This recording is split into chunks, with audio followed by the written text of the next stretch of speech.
Le développement personnel, on en entend parler beaucoup, voilà, sur les réseaux sociaux, mais pas que. Nous avons le plaisir d'accueillir Esther Galam, qui est psychothérapeute, coach de vie, coach en entreprise, artiste, et qui s'est lancée dans une aventure passionnante qui s'appelle Parfum de femme. Si ça vous intéresse, eh bien, restez avec nous. Coup de pouce, découvrez le savoir-faire et les idées des entrepreneurs au ligne. Esther Galam, bonjour. Bonjour. On est ravis de vous accueillir. Oui, moi aussi, d'être là. Ben voilà, alors vous faites plein de choses, et en fait, vous n'habitez pas en Israël, c'est ça un petit peu la spécificité, mais vous êtes, on peut dire, entre les deux, parce que vous avez de la famille ici. Exactement, j'ai mon fils, des petits-enfants. Il faut parler bien près du micro. Voilà, j'ai mon fils, des petits-enfants, et c'est vrai, c'est bien ce geste-là. Je suis entre les deux, voilà, un passage léger. Alors, vous êtes entre les deux, mais vous connaissez très bien Israël parce que vous y avez séjourné. Et oui, j'ai vécu en Israël longtemps, au moins 4 ans, puisque j'ai fait mes études aux Beaux-Arts d'Israël, Betzalel. Donc vous êtes aussi une artiste, ouais. Et c'est peut-être en fait vos deux passions que vous avez mis dans ces ateliers qui s'appellent Parfum de femme, pour aider, on va dire, bien les jeunes femmes à avoir un espace pour elles, un espace de parole, mais pas que. Alors, expliquez-nous depuis quand ça existe. Alors, en France, depuis 25 ans, puisque j'exerce ce métier depuis très longtemps. En Israël, c'est par petites touches depuis au moins 2-3 ans, ouais. Où en ayant rencontré les femmes ici de tous âges, j'ai eu l'envie de transmettre et d'être ici pour ma mission de vie, en fait. C'est-à-dire à l'âge que j'ai, je me dis que c'est important pour ces femmes qui vivent ici de pouvoir leur permettre d'avoir l'espace, comme vous l'avez dit, un espace-temps pour elles. Voilà. Ouais. Pourquoi ? Parce que vous trouvez que les femmes qui vivent ici, les femmes israéliennes et les femmes que vous connaissez en France notamment, sont différentes, très différentes ? Alors, différentes par l'environnement, bien évidemment. Oui, bien sûr. Ce que je peux dire des femmes israéliennes, enfin des femmes qui ont fait leur alia, les francophones, c'est celles que je connais, ouais. C'est celles qui viennent à l'atelier de Parfum de femme. Ce que je peux dire, c'est que je suis frappée déjà par leur maturité. Et puis par la difficulté d'une certaine façon à pouvoir assumer toute leur mission. Les femmes elles prennent beaucoup en charge. Les enfants, la maison, le travail. Et il me semble qu'il y a peu de place qu'elles s'accordent pour elles. Parfum de femme, c'est un temps, un espace pour se poser, pour respirer. C'est pour ça que ça s'appelle parfum. Ouais, parfum, pourquoi ? Parce que c'est une effluve comme ça de bonnes choses qu'elles vont ressentir, de bonnes énergies qu'elles vont prendre pendant vos ateliers. Alors, ça peut être ça, bien évidemment, parce que le but, c'est de se faire du bien pendant 2h30. Et parfum, parce que pour plusieurs raisons. La première chose, c'est que pour moi, un parfum, il n'y a pas de frontières. Donc, c'est pouvoir laisser aller notre imaginaire et notre créativité pendant ces 2h30. Ce qui manquerait beaucoup à ces femmes au quotidien, trop prises dans le train-train et surtout le nez dans le guidon. Alors le nez dans le guidon et aussi elles ont bien sûr toutes, en tout cas celles qui ont fait leur alia, des pertes de repères. Oui. Elles sont peut-être aussi perdues en chemin. Ça arrive ? Bien sûr que ça arrive, c'est-à-dire perdu cette part peut-être d'insouciance, de facilité, parce qu'il faut dire que la vie au quotidien est difficile. Faut assumer beaucoup de choses. Il n'y a pas l'environnement familial pour beaucoup d'entre elles. Ouais. En termes d'appui, en termes de ressources. Appui affectif, elles sont en manque d'appui affectif, c'est ça ? Ça peut, ouais, affectif et financier. Je parle de l'ensemble de soutien, je fais ça, dont nous avons besoin pour nous sentir en sécurité, pour pouvoir aller sur notre chemin de vie. Alors, comment elles vous contactent, ces femmes ? Comment elles savent que vous existez ? Comment elles adhèrent à votre formation, enfin votre atelier ? Alors, pour le moment, bouche à oreille. Bouche à oreille, peut-être par le parfum que ça laisse, parce que le parfum, ça laisse des effluves et des traces, c'est bien ça l'idée. Ouais. Et puis, petit à petit, je compte bien, parce que j'ai très envie de le développer ici en Israël, de me faire connaître et d'avoir des petits réseaux de femmes qui régulièrement se rencontreraient et qui viendraient vers moi. Et ce qui se met en place ici tout à fait naturellement, vous voyez, le parfum fait ses parfums.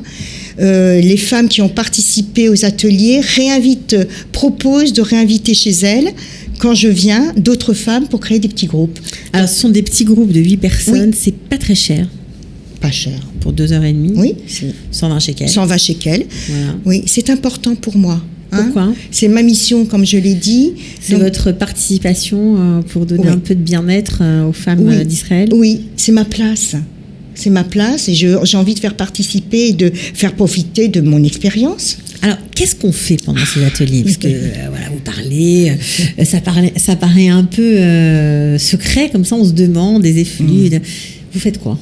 Alors, c'est vrai que c'est difficile d'en parler, mais je vais essayer, parce qu'il faut être concret. Tout d'abord, je tiens à dire que c'est un espace pour pouvoir créer.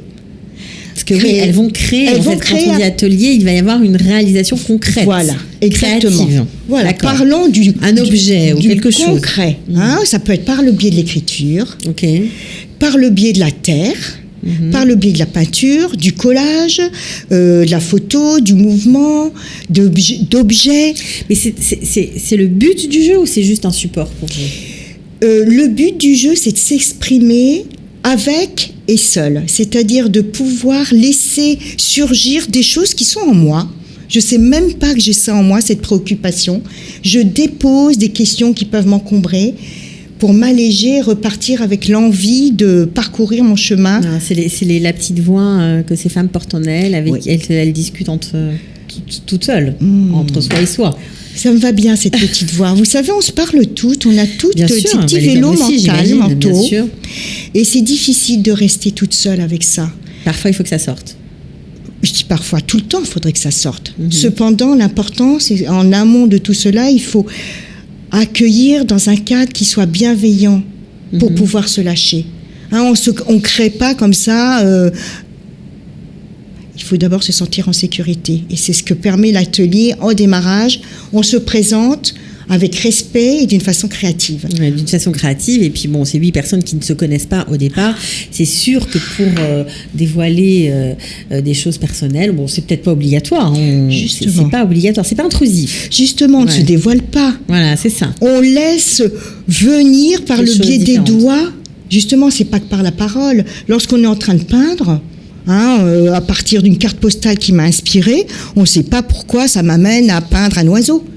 En tout cas, ça parle sans doute pour la personne du besoin de liberté. Et comme par hasard, l'atelier de ce matin-là, parce que c'est chaque fois particulier, va parler de liberté. Il y a des thèmes dans les ateliers? Par exemple, la liberté. D'accord. C'est vous qui décidez le thème ou c'est le groupe qui pose le thème? C'est le groupe qui fait émerger des choses, des idées. D'accord. C'est ça qui est formidable. C'est génial. Moi, j'ai qu'à soutenir. Bien sûr. Ok. Donc, on évite de tourner en rond dans sa tête des idées qui n'amènent nulle part. On se donne un espace pour justement pouvoir les exprimer, même si c'est pas forcément quelque chose qu'on va réaliser, mais voilà, on se laisse aller. On se laisse aller, justement, on lâche le mental pour se surprendre. Ce qui m'intéresse, c'est qu'on développe des qualités d'être que l'on garde en soi. Alors, qu'est-ce qu'on fait avec ça? Une fois qu'on a exprimé, qu'on a parlé, qu'on a créé, ça fait quoi? Ça fait des petits changements chez les gens qui viennent vous voir, chez ces femmes? Ça bouge après derrière? Déjà, sur le moment, ça crée de la confiance en soi, d'avoir été écouté. Dans les ateliers, j'entends souvent comme c'est bon d'être d'abord écouté avec bienveillance, sans jugement. Donc ça, c'est déjà soutenant pour soi. Donc pour répondre à votre question, ça change déjà pour soi de se reprendre la sécurité intérieure et puis trouver avec ces femmes du soutien. Donc de pouvoir les retrouver, pourquoi pas créer un groupe solidaire. Ça, c'est ce que vous aimeriez faire en Israël. En Israël. Et oui, ça change, la question que vous me posez. Mais oui, est-ce qu'elle bouge? Est-ce que, par exemple, quelqu'un qui vient, qui finalement, elle est un peu taciturne, elle ne sait pas pourquoi, mais en fait, elle a envie de changer de travail et elle n'arrive pas à l'exprimer, puis là, ça sort. Est-ce qu'elle va le faire? Est-ce qu'elle va aller au bout de cette idée ou pas? Déjà, ça reste une idée. Déjà, le fait d'en parler, de le concrétiser à travers une réalisation faite de briques et broc, mon travail idéal, j'ai représenté un cœur. Et comme il est ce cœur, il est tout ouvert. Peut-être que ça me parle de la nécessité d'aller ouvrir mon réseau. Je pense à un atelier que j'ai fait récemment où il y a eu cette émergence. On se laisse émerger. Donc, à moi, en tant que professionnelle, d'aider la personne à mettre du sens. Dans ce qu'elle fait. Exactement, parce que c'est important aussi de comprendre ce qu'on crée. Ce que l'on crée. Il y a différents temps dans l'atelier. J'imagine. Tout à fait. 2h30, c'est long. Vous parlez aussi? vous, ou vous écoutez? J'écoute, je reformule, je suis en soutien. Moi, je laisse émerger et je suis là pour réguler la parole. Bien sûr. Hein, c'est important ça. C'est-à-dire, vous parliez tout à l'heure, c'est pas un atelier où on va se délivrer. C'est un atelier où je veille à ce que la sécurité et la poésie de chacun et surtout les secrets de chacune soient respectés. C'est bien pour cela que je prends vraiment le soin d'avoir un entretien avant l'atelier avec chacune. De façon à aborder les choses. Pour moi, avoir ça en tête, c'est mon métier. Bien sûr, mais évidemment. C'est la sécurité. Alors, on a dit toutes sortes de femmes, des femmes jeunes, des femmes moins jeunes, des étudiants, des femmes qui travaillent, des femmes au chômage, un peu tout. Tout. Voilà. Tout. Des religieuses, des pas religieuses. Oui. Aussi? Oui. Ben oui. Oui. Aussi. Vous avez l'air étonné. Non, pas du tout. Non, rien n'est étonnant en Israël. C'est ça qui est formidable. C'est justement de voir combien nous pouvons avoir des écoutes singulières sur un sujet et on se rejoint dans notre humanité, on se rejoint dans notre sensibilité. Et c'est ça qui donne de l'énergie. Mon but, c'est que les femmes repartent avec de l'énergie. Et bon, on va finir sur cette belle parole.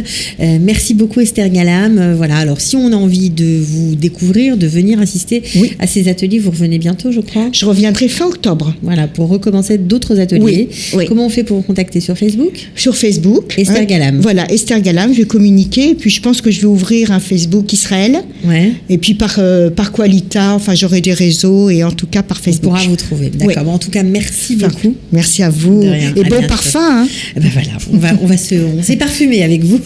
À bientôt. À bientôt. Coup de pouce, découvrez le savoir-faire et les idées des entrepreneurs Olim.